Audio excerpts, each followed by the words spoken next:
Hello and welcome to today's presentation. My name is Dr. Christy DeZonia. I'm a co-founder at Terry.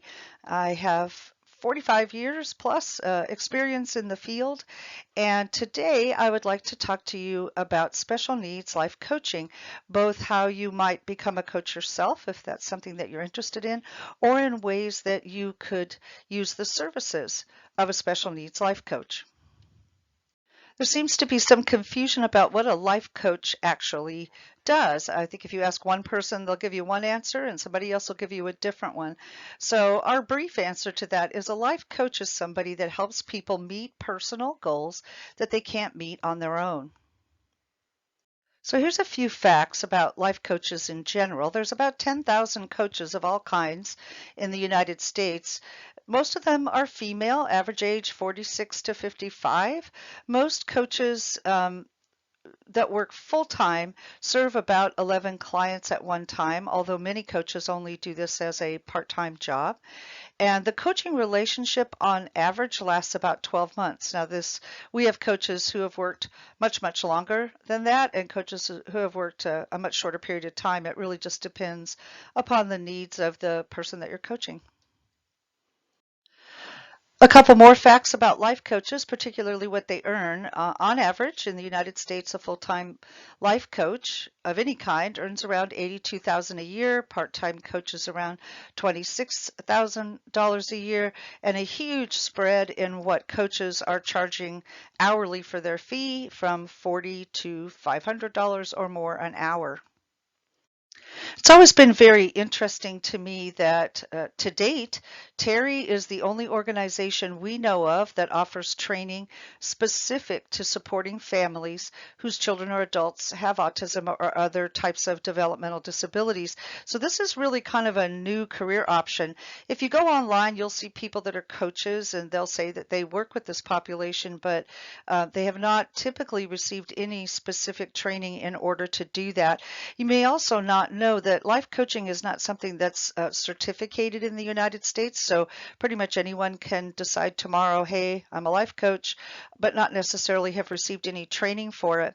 The reason I decided to design this course, and I actually did that about 12 years ago. I piloted it because I felt like families had needs that were not being met and who would help them with those needs. And I thought, oh, maybe a life coach. So I reached out to multiple coach training agencies, probably about 5 of them across the United States, and I asked each one of them if they taught coaches to support families whose children have special needs, and they all said no. And then when I said, well, would you be interested in doing that? They all said no.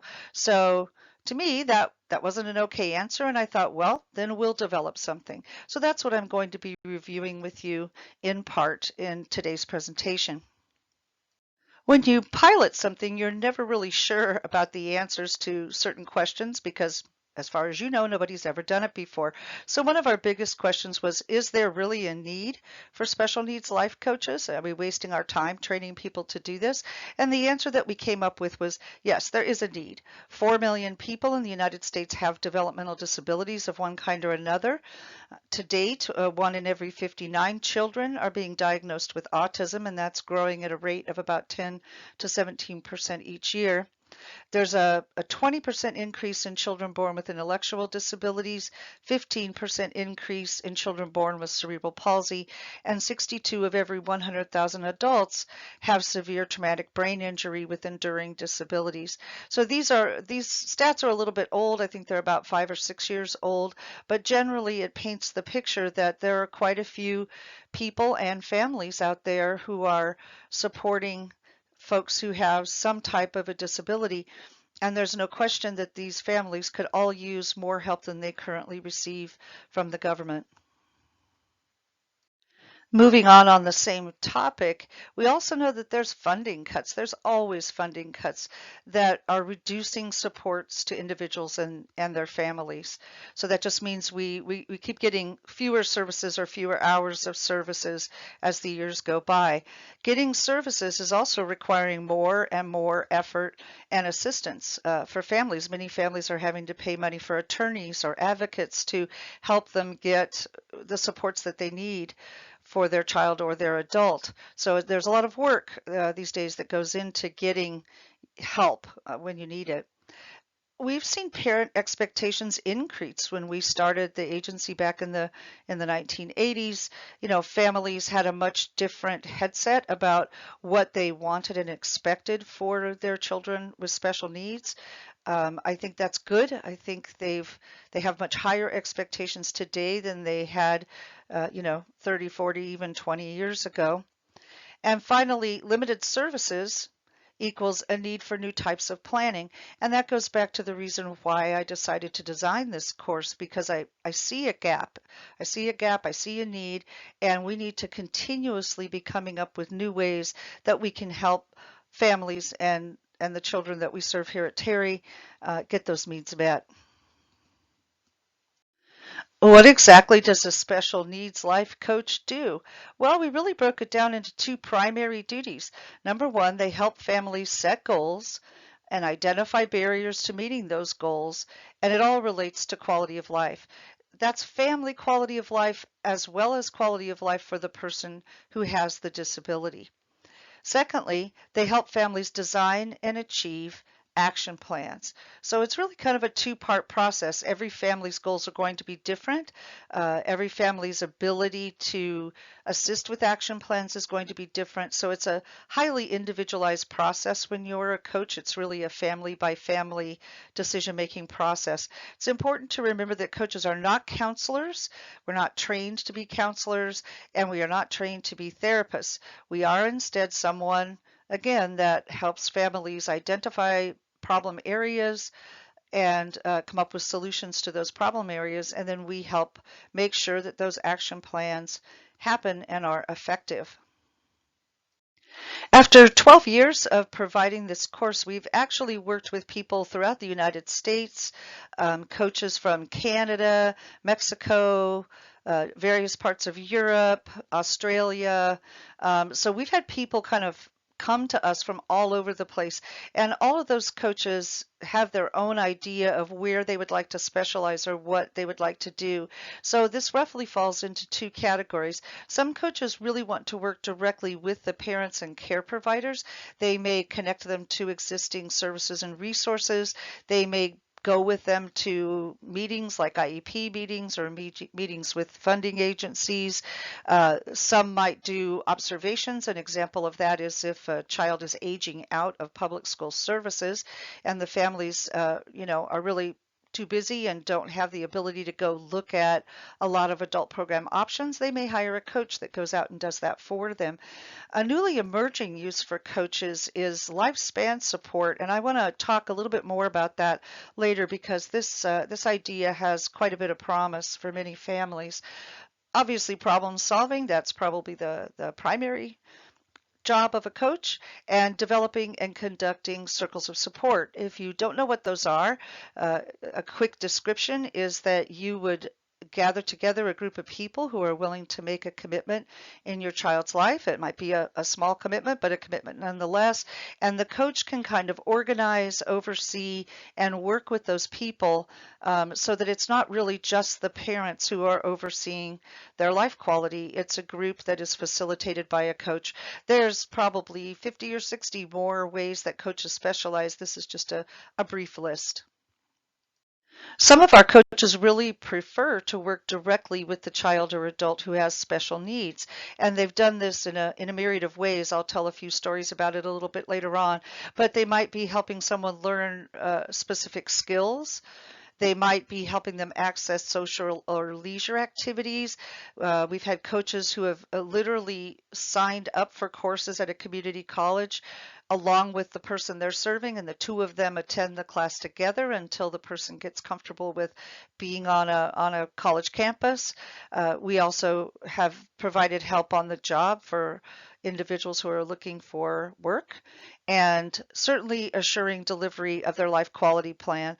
So Terry does life quality plans. This is different than the planning that you would do as part of a trust. This is a plan where you look at what does it take for your child to be happy on a day-by-day basis? What kinds of hopes and dreams do you have for them? It's also different than person-centered planning. It's all done by interviews. So if you're interested in more information about life quality plans, we do those here at Terry. Just give me a call. You'll see my contact information at the end of the presentation.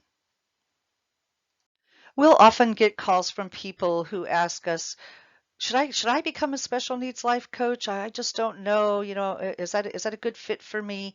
And so these are some things to really consider if you think you might want to serve as a special needs life coach.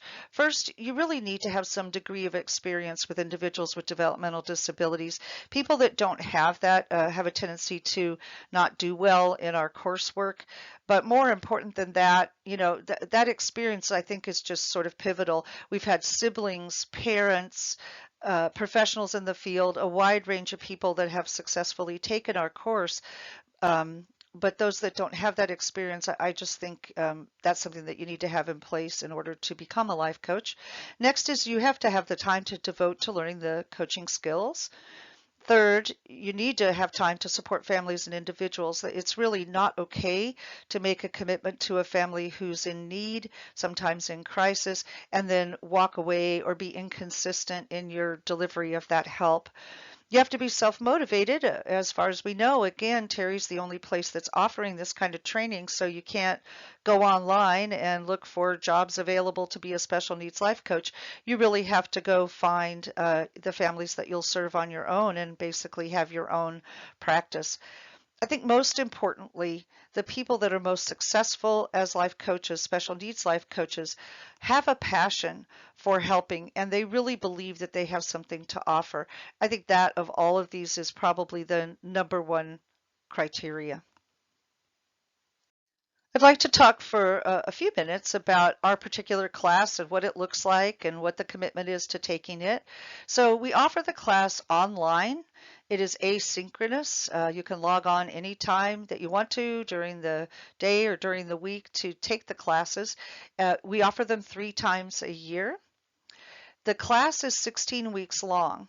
So each week a new course will be offered and you'll pretty much have the entire week to get the assignments done related to that course. Each course or module as we call them has a weekly lesson, so there's a specific set of information that we're presenting to you. You will have an assignment that you need to post related to that lesson, and you will be interacting with other coaches or students taking the class. So there's kind of a discussion component where people are sharing ideas, and there's a final practicum that you will need to participate in. It involves interviewing people and observing different types of programs so that you'll know in the area where you want to do your coaching practice sort of what the available services are out there. The folks in our coaching cohorts tend to stay connected to each other, and when they go out and start their practice, we've had some that started practices together, and it's generally provides sort of a support system for you, getting to know and interact so much with the other people in your cohort. Everybody always wants to know how long is it going to take me to do this class?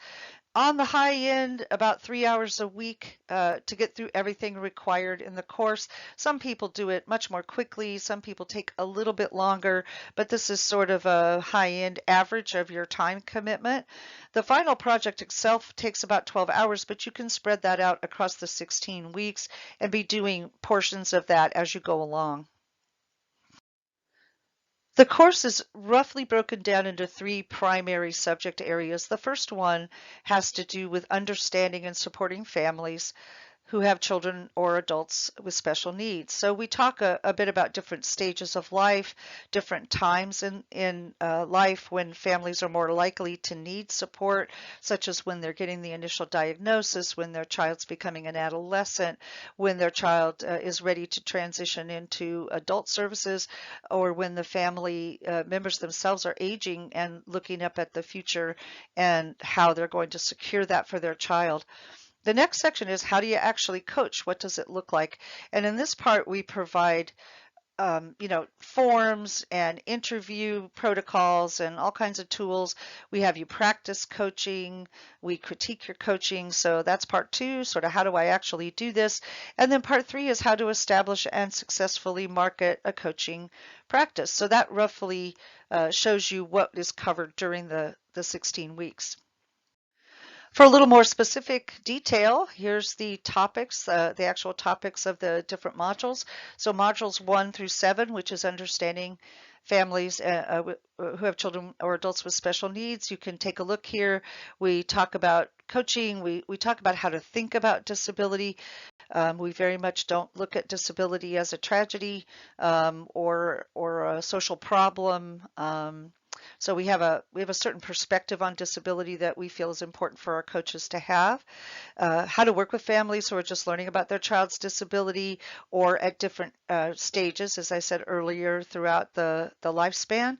We include family and individual rights and funding sources, and looking specifically at one of our modules in working with adults.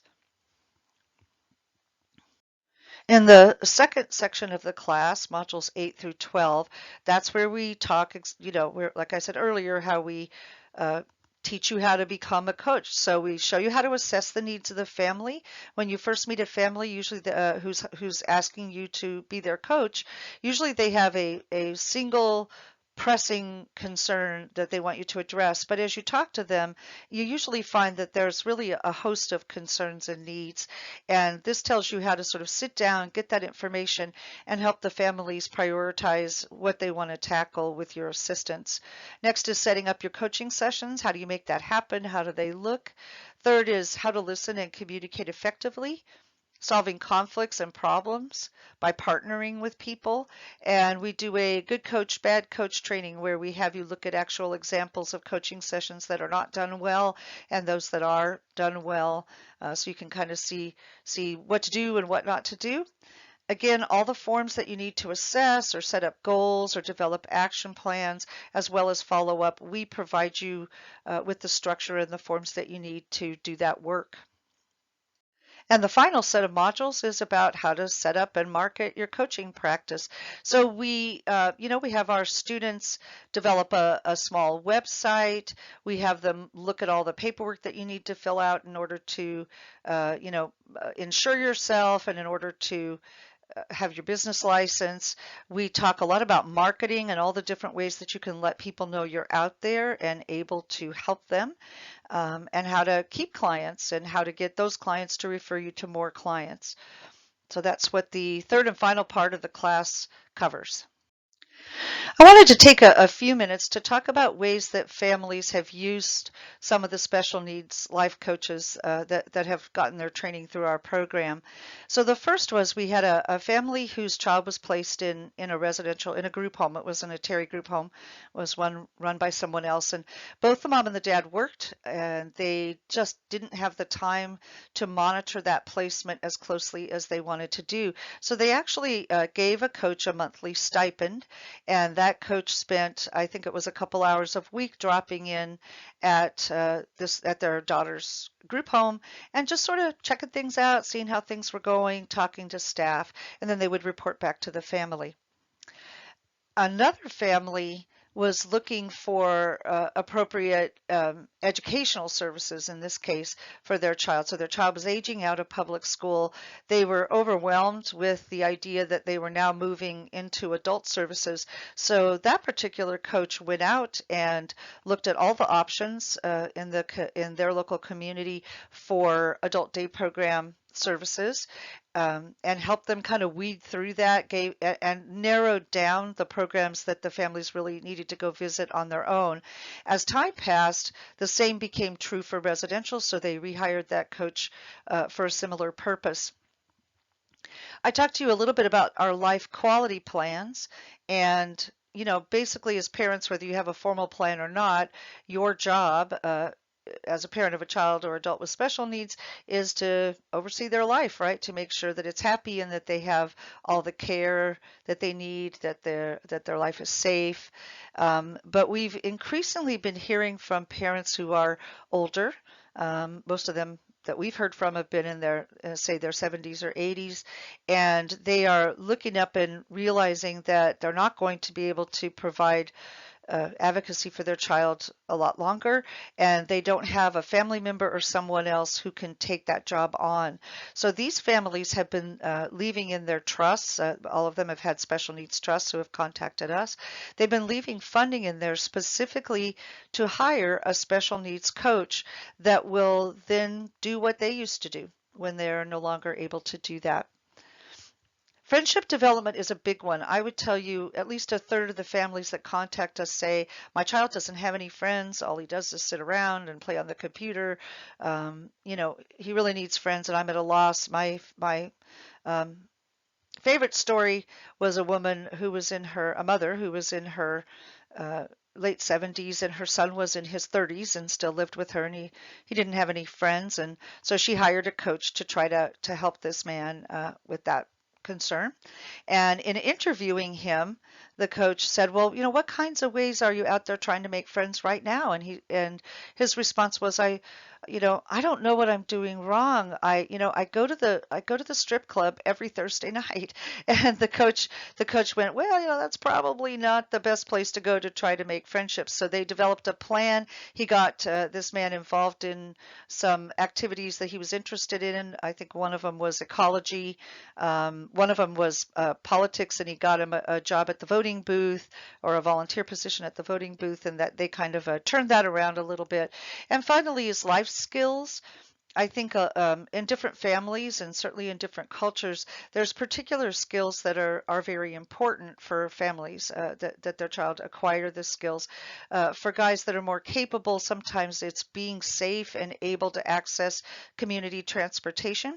So we did have a coach who signed on with a family. I think they worked with them for about 3 or 4 months, and they literally step by step taught their daughter how to access the buses to get to places that she needed to go, and taught her safety mechanisms and safety systems while she was accessing those.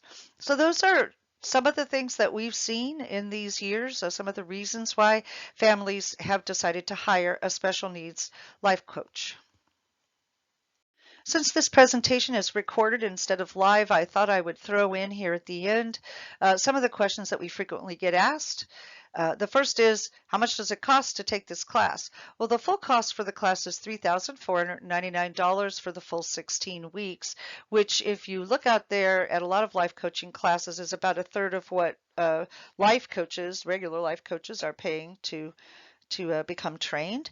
But we offer a number of discounts. So if you're a member of a state or national disability organization that's on our list, you'll get a discount for that membership.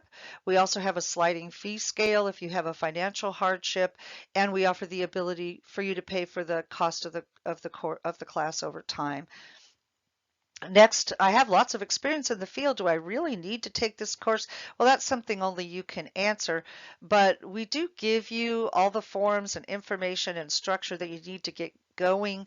We give you a cohort of people that you can reach out to once you start your coaching practice. Terry also provides consulting after you've finished with the class. And I guess the final question is, will you really do this on your own? It takes a lot to be completely 100% self-motivated. So being part of a network of other coaches might be something that's important for you. Many of our students will call us and say, I really just want to work with kids with autism, or some other specialty area.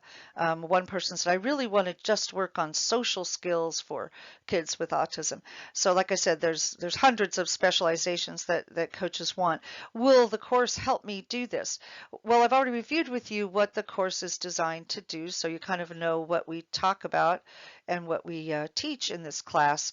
But you have projects that will allow you to go out and specialize in terms of doing that project. So it might be a project to interview a parent, for example, and if you're interested in autism, then you can choose to interview a parent whose child has autism. So there are ways to incorporate your special interests into the 16-week training. What are the qualifications of the instructors? How easy are they to access? We're pretty picky with our instructors. They all have at least a graduate level of education, so a master's degree or higher. But even more important than that, they are themselves teachers, so they're pretty good at it. And they have a minimum of 10 years experience in the field. So we do have very experienced, I think, very good teachers that are overseeing this course. They're also highly accessible because it's an online class and you're not meeting all together at one time. You can access the teacher with a phone call or with an email pretty much any time you need to. Next question, I have a busy schedule. How flexible are these classes?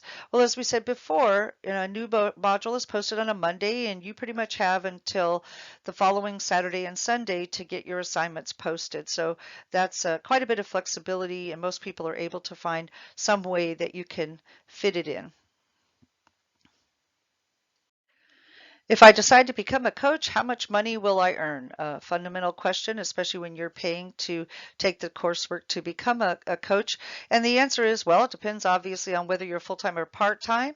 Because special needs life coaching is brand new, you can't really compare your rate to somebody else's rate. So this is really a very highly individualized uh, answer. We have some coaches that charge $30 an hour. That's usually on the low end. We have had a couple that have gone 20 or 25 an hour. Those were one I'm remembering specifically lived in Arkansas in a pretty rural area and felt like the families in that area, their income just, couldn't support higher fees, and he was willing to, to work for that kind of money. And it can go all the way up from there, $75 an hour. If you have more education or more experience or even higher than that. So really how much you earn as a coach is really dependent on your background, your education, and the population that you're serving and what they're able to handle in terms of the fees that they need to pay for their coach. If you want to hire a special needs life coach, what would that cost you? Well, if you hire them through Terry, our fee is $50 an hour. We can also provide you with a list of coaches outside of Terry, and they may have very different fees. Well, we've reached the end of our presentation on special needs life coaching. You can leave questions that you have on this site, and within the next 2 weeks, we'll be checking it and we will be sending you responses. If you'd prefer to talk to me directly, just send me an email. My email address is here on the screen. One of my goals is that every city in the United States and beyond will have special needs life coaches available to families who need them. I know after all the years I've spent working with families that there's a huge need for additional help. So I hope that you or someone that you know might be willing to enter into that field and provide the support that we so much need. So once again, thanks for your time and attendance at this presentation.